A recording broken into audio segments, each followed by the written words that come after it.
धरा को प्रणाम इसलिए भी करता हूँ क्योंकि ये जब मेरे पूर्वज, जहाँ से मेरा लीनेज आता है, सम्राट अशोक, उनके पुत्र कुणाल और उनके पुत्र संप्रति मौर्य, जिन्होंने उस समय के अवंतिका या उज्जैनी हम जिसे कह सकते हैं, वहाँ पर राज शुरू किया था।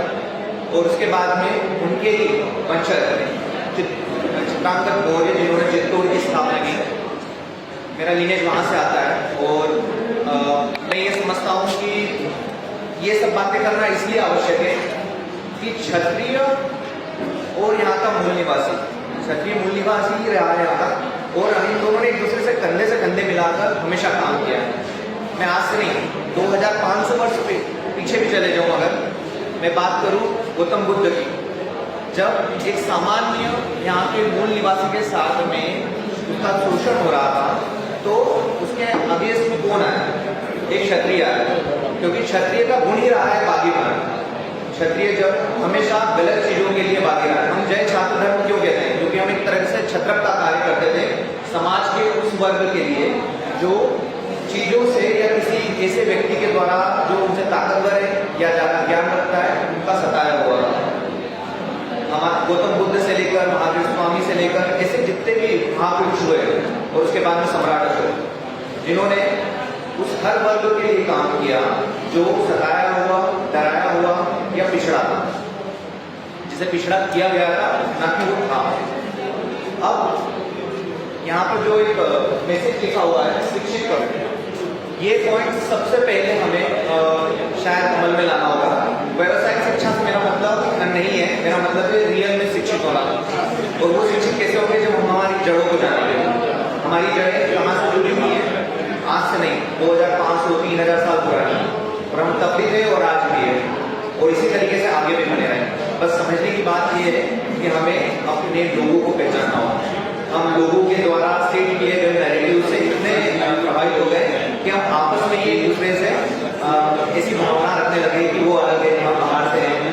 और क्षत्रिय, जैसे मैंने कहा कि क्षत्रिय का नेचर ही बागी रहा है, जब भी उसने बागीपन किया है तो ऐसे ही ब्राह्मण ध्वनियों द्वारा सेट नैरेटिव ने उन्हें क्या घोषित कर दिया, अलग कर दिया। जैसे आप अगर हम बात करें क्षत्रियों की, राजपूतों की बात करें या मौर्यों की बात करें, मैं बेसिकली अपने पॉइंट पे आना चाहूँगा।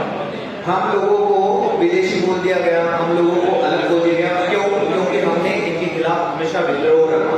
क्यों? जब वो एक आम मूल निवासी के साथ में गलत कर रहे थे। ऐसे लोग जिन्होंने आम व्यक्तियों को, एक ऐसे जो यहाँ के मूल निवासी थे, उनके साथ में गलत और उन्हें सताया था, जब हमने उसके खिलाफ विद्रोह किया, तो ब्राह्मण और बनियों की हमेशा से एक स्ट्रेटेजी रही कि ऐसे लोगों को आप या तो विदेशी कह दो, अक्रांता कह दो, या आपस में कूट डलवा दो। और बस यहीं से स्टोरी। आप यही मानिए कि मौर्यों का इतिहास पूरी तरीके से दबा दिया गया। सम्राट अशोक जो थे, इतने बड़े प्रतापी राजा हुए, उनका पूरा इतिहास दबा दिया गया। वो तो हमें ब्रिटिशर्स का धन्यवाद करना चाहिए,